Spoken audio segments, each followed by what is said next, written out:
Good morning students. तो आज हम लोग बात करते हैं प्रीवियस ईयर के पेपर्स की सीरीज में। तो हम लोग आज दिसंबर 2015 का पेपर 3 उठा रहे हैं। तो इसमें 75 क्वेश्चन है। हम लोग इसको 2 पार्ट्स में बनाएंगे ताकि बिकॉज एक पार्ट्स में बहुत लंबा हो जाएगा तो आपके लिए भी कंफर्टेबिलिटी नहीं रहेगी और मेरे के लिए भी कंफर्टेबिलिटी नहीं रहेगी बनाने के लिए। तो अभी आज स्टार्टिंग विद दिसंबर 2015 का हम लोग पेपर उठा रहे हैं, पेपर नंबर 3। पेपर 3 उस समय 3 पेपर होते थे, 75 क्वेश्चन हम लोग तो शुरू के 25 या 30 क्वेश्चन को आज हम इसमें पिक करेंगे। ठीक है, तो अभी तक की जिन लोगों ने मेरा चैनल लाइक नहीं किया है तो please do like and subscribe my channel for more informative videos and near by futures. Okay, तो we are starting with the first question. हम लोग फर्स्ट क्वेश्चन से स्टार्ट करेंगे। ठीक है, तो पहला क्वेश्चन है कि the method being used for transforming the complex technology is known as. The method being used for transforming the complex technology is known as. ठीक है, तो transferring the complex technology, licensing agreement में हम लोग technology को नहीं करते हैं ट्रांसफर, हम लोग को पता है ट्रांसफर टेक्नोलॉजी भी नहीं होता। टर्न की कॉन्ट्रैक्ट जो होते हैं उसमें हम लोग टेक्नोलॉजी को ट्रांसफर करते हैं। ठीक है, एक बार एक कोई प्रोजेक्ट बना लेता है पूरा ओवरऑल, फिर उसको दूसरे को हम लोग आगे सोल्ड आउट कर देते हैं। तो 1 का C will be the correct answer, आप नोट कर लीजिएगा। Turnkey contract will be the correct answer for transferring the complex technology. हम लोग बात 2 क्वेश्चन नंबर 2 की बात करते हैं कि which of the following is not force in the Porter's 5 forces model. ठीक है, तो बार्गेनिंग पावर ऑफ बायर्स भी होता है, बार्गेनिंग पावर ऑफ सप्लायर होता है, एंट्रेंट ऑफ न्यू थ्रेड्स होता है, थ्रेड्स ऑफ, और इंडस्ट्री राइवल्स की बात भी करते हैं, न्यू सब्स्टिट्यूट प्रोडक्ट्स की बात करते हैं। 5 चीजें होती हैं। कॉम्प्लीमेंट्री प्रोड्यूस के इसमें कॉम्प्लीमेंट्री प्रोडक्ट्स की बात या कॉम्प्लीमेंट्री प्रोडक्शन की बात इसमें नहीं करते हैं। तो सेकंड का भी C will be the correct answer. Third की बात करते हैं लिबॉर, वही लंदन इंटर बैंक उसकी इंटरेस्ट रेट की बात करते हैं हम लोग इसमें लिबॉर में। ठीक है, LIBOR is all about the London interbank open rate की हम लोग बात करते हैं। ये हम लोगों ने आपको एक मेरा यूट्यूब पे वीडियो भी पड़ा हुआ है इंटरनेशनल फाइनेंशियल मैनेजमेंट का, जिसमें यूरो करेंसी और यूरो बैंकिंग की बात किया है। तो LIBOR term is basically use in deposits rate in European market, no. Interest rate in euro currency market, no. Deposit rate applicable to the interbank loan in London, yes. जब interbank loan की हम लोग बात करते हैं London में तो लिबॉर उसी के लिए काम होता है। तो यहाँ थर्ड का भी यहाँ पर सी, थर्ड का भी यहाँ पे सी, या थर्ड का तीसरे का तीसरा is the correct answer. Fourth की बात करते हैं कि which of the following characteristics the early stage financial crisis. Which of the following characteristics the early stage financial crisis. Okay, तो following the prices of residential properties, no. Excessive euphoria about the future prices of certain assets, excessive euphoria, yes, somehow ठीक है। आगे देखते हैं excessive pessimism about the future asset price, no. And stagnating the share prices, share price strike करके, no. तो कहीं ना कहीं हमारा ठीक पूरी तरह से सेकंड भी नहीं है, लेकिन मोस्ट अप्रोप्रिएट हम चारों में देखेंगे तो सेकंड ही आ रहा है। तो excessive euphoria about the future prices of certain asset will be the correct answer. Fourth का second is the correct answer. हम लोग फिफ्थ की बात करते हैं कि in the 1991 government decided to allow the all foreign investment to any industry without any restrictions, no. Certain restrictions तो थी हम लोग की, अभी भी हैं एफडीआई के, हम लोग हर सेक्टर्स में एफडीआई को अलाउ नहीं किया है, तो ये तो पूरा हमारा गलत हो गया। Government has enhance the investment limit of the small scale industries, yes, ये समाव ठीक है हमारा। तो A is false, R is true, कौन सा है ये, यस। फिफ्थ का फोर्थ, पांचवें का चौथा इज द करेक्ट आंसर। फिर हम लोग बात करते हैं 6 की। When a business is purchase any amount paid in excess of the total of asset minus the liabilities is called goodwill.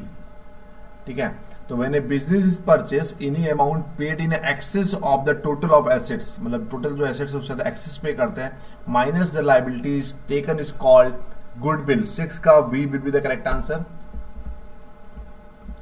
अब 7th की बात करेंगे कि indicate the correct code as a regard the sources of fund for a fund flow statement from the following. Sources of fund की बात करेंगे fund flow statement के लिए। Increase in the working capital, no. Decrease in the working capital, yes. And the writing off the intangible and fictitious asset, yes. और issuing the equity share for acquisition for a building for office, no. Charging the depreciation of the fixed asset, yes. तो B C E is the correct answer. कौन सा ये combination है? 7th का भी B होगा, 6 का बी था, यहाँ पर हमारा 7th का भी बी है। 7th का मतलब दूसरा उसको बोल सकते हैं हम लोग, सेगमेंट का सेकंड आंसर। अब 8th की बात करते हैं हम लोग। तो इसमें analysis which of the following statement are correct? Analysis and interpretation of the financial statement is a function of accounting. Yes true, होता ही है। Profit and loss account is prepared for the ascertaining the financial position of a firm. No, ये नहीं है। Goodwill is a wasting asset. No, goodwill एक बहुत बड़ा role play करता है, बर्बाद एसेट नहीं है। Balance sheet is prepared for ascertaining the financial position of the firm. Yes, financial positions को भी हम लोग पता करते हैं बैलेंस शीट से कि कितना एसेट है, कितना लायबिलिटीज है, कितना करंट एसेट है, कितना करंट लायबिलिटीज है। तो A and D both are the correct and B और सी इज रॉन्ग। तो ए एंड डी वाला कॉम्बिनेशन कौन सा? थर्ड का C will be the correct answer. ये मतलब 8th का, सॉरी 8th का, 8वें का तीसरा सही आंसर है इसमें, या 8th का सी भी बोल सकते हैं, और 8th का तीसरा करेक्ट आंसर है हमारा। अब 9th की बात करते हैं। ठीक है, तो इसमें रेशियो है, इसमें हमको मैच ऑफ द फॉलोइंग करना है। डेब्ट turnover ratio, property ratio, operating ratio and asset test ratio. ठीक है, क्लियर? तो इसमें हम लोग बात करते हैं कि कौन सा हमारा करेक्ट सही मतलब टर्म क्या बोलते हैं उसको, मैच ऑफ द फॉलोइंग की बात करते हैं। तो डेब्ट टर्नओवर रेशियो हमारा एक्टिविटी रेशियो हो गया। ठीक है, तो ए का थर्ड हो गया। तो proprietary ratio is all about the solvency check करते हैं, वो सॉल्वेंसी रेशियो हो गया। Operating ratio is all about the profitability, profitability check करते हैं। और asset test ratio is all about the liquidity ratio. तो थर्ड 1 4th 2 कौन सा ऑप्शन है? 9th का तीसरा, 9वें का क्वेश्चन नंबर 9 का आंसर नंबर 3 हमारा करेक्ट आंसर है। हम लोग 10th की बात करते हैं कि from the for the following statement of asset and reasoning indicate the correct code. Cash flow statement as per the financial statement as well as the incapable in the revealing the overall financial position of a firm. Cash flow statement as per the financial statement as well as is incapable in revealing the overall financial position of a firm. Yes, true है, यही करता ही है। Cash flow statement से हम लोग कहने का क्या, as per the financial statement कहीं ना कहीं हम लोग रिवील हो जाता है financial position of the firm की हम लोग बात करते हैं। तो cash is an important constituents of the working capital based on the recorded facts only. Yes, तो A and R both are the correct, and R कहीं ना कहीं ए को एक्सप्लेनेशन भी कर रहा है क्योंकि उसमें cash flow statement mainly cash की बात करते हैं। तो R is an explanation of A. तो 10th का A will be the correct answer. अब 11वें की बात करते हैं, 11th का। ठीक है, 11th का बात करते हैं हम लोग। अब 11th में हम लोग बात करेंगे कि ठीक है 11th में for the 2 following statement of ascertain reasoning, दोबारा है कि इसमें हम लोग बात करते हैं कि the quantity of a commodity demanded invariably changes the inversely to the change in its price. The quantity of a commodity demanded invariably change inversely to the change in price. No, गलत है। आपका quantity demand में फर्क पड़ेगा, कहने की मतलब price में डिमांड फर्क पड़ता है तो कहने का हमारा क्वांटिटी डिमांड में भी फर्क पड़ता है। तो ये स्टेटमेंट हमारा ए गलत हो गया। The price effect is the net result of the positive substitution effect and the negative income effect. Yes, ये सही है हमारा। तो A is correct, A is incorrect, R is correct. तो 11th का 3 क्वेश्चन नंबर 11 का हमारा तीसरा आंसर ठीक होगा। अब क्वेश्चन नंबर 12 की बात करते हैं हम लोग। Economic capacity of a plant represent it's economic capacity of a plant represent its maximum physical output level. No. Average output level over a period. No. Break even output and sales level, ये भी समा हो सकता है। output level that equate the मतलब equal the average and the marginal cost. Yeah, this is the most appropriate. ठीक है, तो इकोनॉमिक कैपेसिटी की बात करेंगे तो उसमें हम लोग एवरेज और मार्जिनल कॉस्ट दोनों का बात करेंगे। तो 12वें का चौथा, 12वें का 4th, 12th का 4th will be the correct answer. और हम लोग 13 क्वेश्चन नंबर 13 की बात करते हैं कि इसमें excess capacity of the plant resorting to the new technology, setting up the training institutions, reserve capacity of the plant. तो excess capacity of the plant की बात करेंगे तो cost reduction and output expansion होगा हमारा। जब कैपेसिटी बढ़ाएंगे overall plant की तो कॉस्ट का हमारा रिडक्शन होगा, फिक्स कॉस्ट हमारी बढ़ेगी तो कहना कि वेरिएबल कॉस्ट हमारी कम हो जाएगी। और फिक्स कॉस्ट हमारी कहीं ना कहीं हम लोग कैपेसिटी बढ़ाएंगे तो समटाइम हमारी कहीं ना कहीं फिक्स कॉस्ट हमारी उस रेशियो में नहीं बढ़ेगी जिस रेशियो में बढ़नी चाहिए। तो ओवरऑल कॉस्ट रिडक्शन होगा और आउटपुट हमारा एक्सपेंशन होगा। तो ए का 1 हो गया, ठीक है। We resorting the new technology is all about the internal economies की बात करते हैं हम लोग कि इंटरनल इकोनॉमीज हो गई क्योंकि हम लोग इंटरनली टेक्नोलॉजीज को बढ़ा रहे हैं। Setting up the training institution external economies. Reserve capacity of the plant is all about the constant cost and the output extension. तो इसमें हमारा हो गया 1 3 4 2 1, फिर पहले का 1 है, फिर दूसरे का 3 है, फिर चौथे का 4, तीसरे का 4th है और डी का 2nd है। तो 1 3 4 2 इज द 13th का 1 will be the correct answer. 13th का 13वें का पहला होगा हमारा करेक्ट आंसर। अब 14वें की बात करते हैं। In case the elasticity of a demand on an average revenue curve is equal to the unity, the marginal revenue will be equal to 0. In case the elasticity of a demand on an average revenue curve is equal to unity, तो average revenue curve हमारा equal to unity होगा तो marginal revenue हमारा equal to 0 हो जाएगा। Simple है बहुत। 14वें का चौथा, 14th का ऑप्शन नंबर 4 भी विल बी करेक्ट। अब 15वें की हम लोग बात करते हैं। 15वें में 15th की हम लोग बात करेंगे इसमें कि trade channel discounts, loss leadership, price being non responsive to change in the demand and the cost and basing the point pricing, ठीक है। तो 15वें में हम लोग बात करेंगे इसमें पहला ट्रेड चैनल डिस्काउंट की बात करेंगे, वही डिफरेंशियल प्राइसिंग हो गया हमारा, ठीक है। तो trade channel discount is all about the differential pricing you have to be follow for the different persons. Loss leadership की हम लोग बात करेंगे तो loss leadership is all about the product line pricing and pricing is all about the pricing being non-responsive to the changes in the demand and the cost।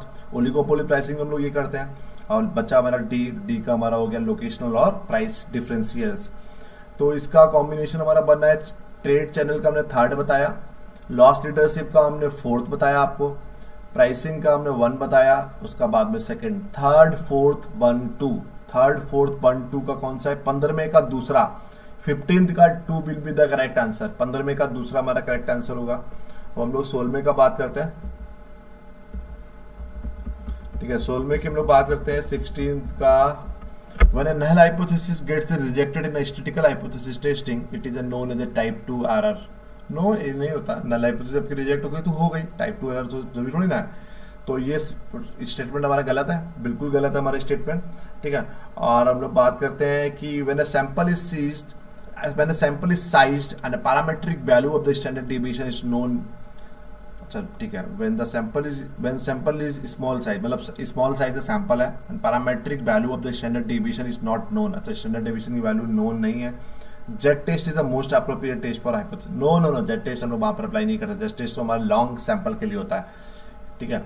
तो जहां पर हम लोग बहुत लार्ज सैंपल की बात करते हैं वहां पर हम लोग Z की बात करते हैं। तो हमारे दोनों स्टेटमेंट कर लेते हैं। Both the statement are the incorrect. इस कौन सा ऑप्शन हुआ? सो 16th का दूसरा, 16वें का 2nd will be the correct answer. 16th का 2, ठीक है। अब हम लोग 17th की बात करेंगे।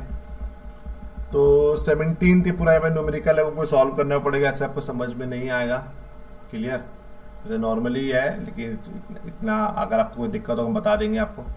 बात फिर हम लोग 18th का करते हैं। 18th का the power of the statistical hypothesis testing is denoted by the 1 minus beta. Power of the statistical hypothesis testing is denoted by the 1 minus beta. तो 18th का 4th will be the correct answer. हम लोग 19th की बात करते हैं। तो इसमें मैच ऑफ द फॉलोइंग से है, इसमें हम लोगों का फॉर्मूला दिया हुआ है, ठीक है। तो जेड की square minus sigma square P upon E square statistical approach to find out the size of sample के लिए होता है हमारा ये, एंड ठीक है।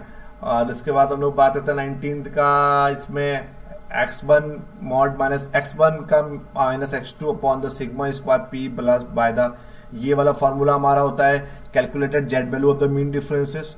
तो 3rd और 4th हमारा हो गया ए और बी का। तो इसमें 3rd में भी, ऑप्शन नंबर 3rd में भी यही है। उसके बाद म्यू4 अपॉन म्यू4 बाय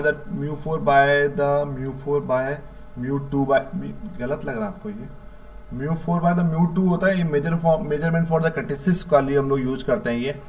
तो सी का 1 हो गया। तो 3rd 4th 1, लास्ट बचा 2। तो 3rd 4th 1 2 is the correct. कौन सा ऑप्शन है? 4th। तो हमारा 19वें का डी हो गया इज द करेक्ट आंसर। हम लोग 20 की बात करते हैं। 20वें का तो ये reasonably large size sample drawn randomly from A given population contain almost all the characteristics of populations. ठीक है, तो 20वें की हम लोग बात करते हैं कि reasonably large size sample drawn random from A given population contain almost all the characteristics of population. Yes, सही बात है। और हमारा as per the sampling theory, the ascertain is based only the law of inertia of large numbers. No, ये theory ठीक नहीं है। तो ascertain is correct, but the region R as per the sampling theory is not fully correct. तो नहीं ठीक है, बिल्कुल भी ठीक नहीं है। फुल्ली करेक्ट की तो बात ही नहीं करेंगे हम लोग। तो 20वें का हम बोला था सेकंड होगा। 20वें का क्वेश्चन नंबर 20 का क्वेश्चन नंबर 20 का second will be the correct answer. ठीक है, तो आज हम लोग ये इस 5 क्वेश्चन और ले लेते हैं, उसके बाद इसको खत्म करते हैं। 21वें का बात करते हैं कि which of the following approaches of team building is based on the belief that each person possesses the positive and negative characteristic that must be owned up to a permitted expression। दोबारा पढ़ने पड़ेगा, एक बार में समझ में नहीं आ रहा है।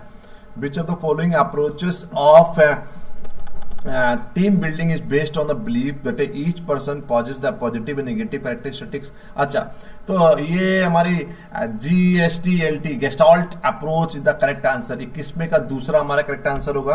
बस आप लोगों ने शायद ना पढ़ी हो गेस्टाल्ट अप्रोच, हमने आपको पढ़ाया भी नहीं है, उसका आपने किसी बुक में पढ़ा हो, लेकिन बहुत एक जिन्होंने अच्छे से पढ़ा हुआ है कहीं ना कहीं पूरा ये ओवरऑल एटीट्यूड्स की बात करेंगे, बिलीव्स की, ऑर्गेनाइजेशन बिहेवियर का ये क्वेश्चन है। ठीक है, तो 21वें का बी हो गया हमारा बी। 22वें की हम लोग बात करेंगे। Which of the following factor leads to the group cohesiveness. ठीक है, तो ग्रुप कॉसिवनेस की हम लोग बात करेंगे। इसमें agreement on group goal, yes. High intra group competition, no. Frequent interaction of the member, होता है। Personal attractiveness, yes. तो कहना ग्रुप कॉसिवनेस होता ही नहीं, वजह से है कि ACD हमारा ठीक हो गया। तो ACD का कॉम्बिनेशन कौन सा? थर्ड। तो 22वें का तीसरा इज द करेक्ट आंसर। हम लोग 23 की बात करते हैं। ठीक है, तो uncertainty avoidance is one of the dimensions of culture differences identified by the greed of yesterday. तो इससे ऑफ यस्टरडे की मैट्रिक्स भी है, लॉ भी है, इंटरनेशनल बिजनेस में भी हम लोग इसको पढ़ते हैं, तो ये ठीक है बिल्कुल। Uncertainty avoidance is the extent to which people feel threatened by the ambiguous situations. To avoid such situations, organizations provide greater career stability, make more formal rules, and reject the deviant behavior. Uncertainty avoidance, one of the dimensions of cultural differences, as identified by that. ठीक है, तो uncertainties avoidance is the extent to the which people is feel threatened by the ambiguous situations. Yes, ए भी ठीक है, वे भी ठीक है, और हमारा कहीं ना कहीं ए और आर दोनों ठीक है, और आर हमारा पूरा ए को सपोर्ट कर रहा है, तो R is the correct explanation of the A. तो 23वें का तीसरा हमारा करेक्ट आंसर होगा। हम लोग 24वें की तरफ चलते हैं। ठीक है, 24वें का बात करते हैं। इसमें हम लोग which of the following is the internal conflict or anxieties that occurs when people received information incompatible with their values system, prior decision and the knowledge? Cognitive dissonance, हम कई बार बता चुके हैं। if there is a gap between the perceived values and the actual values is called cognitive dissonance। कई बार हम use करते हैं। 24वें का बी। 25वें का बात करते हैं। तो 25वें में हम लोग बात करेंगे कि matrix organisation structure is essentially a violation of the principles of matrix organisation structure is essentially violation of the principle of unity of command, क्योंकि कई 2-3 तरीके से हमारा कमांड, 2-3 साइड से हमारा कहना कमांड आता है। ठीक है, तो यूनिटी ऑफ कमांड का वायलेशन होता है। 25वें का 1 will be the correct answer. हम लोग 26वें की बात करते हैं कि 26वें हमारा की बात करते हैं कि 26वें का विच of the following statement is not true. Not true। अच्छा, one-sided message work best with the audience though the initially predisposed to the communicator positions, ये तो सही है। Two-sided argument work best with the audience who are similar and not opposed, ये गलत है हमारा, सही नहीं है ये। Two-sided messages tend to be more effective with a better educated audience, सही बात। दो तरफ से मैसेज आता है, जब अगर more effective भी होता है और better educated audience होता है। Two-sided messages tend to be more effective with the audience, though they're likely to be exposed to the counter propaganda। तो ये भी तीसरा भी ठीक है, चौथा भी ठीक है, पहला भी ठीक है, दूसरा गलत है। 26 में का second will be the correct answer. अब हम लोग 27 में की बात करते हैं। In the course of converting to a marketing-oriented company, a company may face which of the following hurdles? अच्छा, converting to a marketing-oriented company. Organizing resistance, yes. Slow learning, yes. Fast forgetting, yes. All of the above. All of the above. तीनों problem लोगों को face करने पड़ेंगे, तीनों hurdles face करने पड़ेंगे। 27 में का डी हमारा करेक्ट आंसर है। फिर हम लोग 28 में की बात करते हैं। A personality distinguishing the psychological characteristic that leads to the relatively consistent and the enduring the responses to his or environment is called personalities। ठीक है, तो 28 में का तीसरा हमारा सही है। तो हम लोग 29 में की बात करते हैं। When an electronic market permit price to change faster even daily as a function of demand and supply, then the practice is called। अच्छा, 29 में when electronic market permit the prices to change faster even daily as a function of demand and supply, then price is called yield management pricing। जब लोग बात करते हैं इसको, जिसमें हमारे रेगुलर बेसिस पे कहीं ना कहीं हमारे डिमांड सप्लाई के फंक्शंस में चेंजेस देखने को मिलता है। तो 29 में का अगेन तीसरा हमारा करेक्ट आंसर है। फिर 30 की बात करते हैं हम लोग। Differential pricing, complementary services, reservation system and non peak demand cultivation की हम लोग बात करते हैं। तो डिफरेंशियल प्राइसिंग हम लोग low prices for early and evening movies, weekend discount for the car parking rentals होता नहीं, अलग अलग टाइम में अलग अलग प्राइसिंग को हम लोग यूज कर रहे हैं उसको। तो ए का तीसरा हो गया हमारा। And complementary services is all about customer lounge to sit in while waiting for a table at a service centre. तो कॉम्प्लीमेंट्री सर्विस उसको मैंने दे दिया, तो वी का 1 हो गया। तो थर्ड ए का 3, वी का 1 कौन सा है? 4th। तो 30 में पूरा हम पढ़ेंगे भी नहीं, तभी समझ में आ रहा है, फिर भी देख लिए। रिजर्वेशन सिस्टम हमारा हो गया। Airlines, hotels and physician employees extensively, यहाँ हमको रिजर्वेशन कराना पड़ता है तभी आपको सर्विसेज मिलती है। तो सी का 4th हो गया, बचा हुआ डी का दूसरा हो गया। तो 30 में का 4th is the correct answer. तो this is all about the December 2015 के हम लोगों ने पेपर 3 की बात किया। अब हम लोग बच्चे को क्वेश्चंस कल करेंगे, 35 क्वेश्चंस हमारे बच्चे। तो thank you so much for joining. अभी तक के जिन्होंने मेरा चैनल लाइक एंड सब्सक्राइब नहीं किया, please like and subscribe my channel for more informative video. Thank you so much.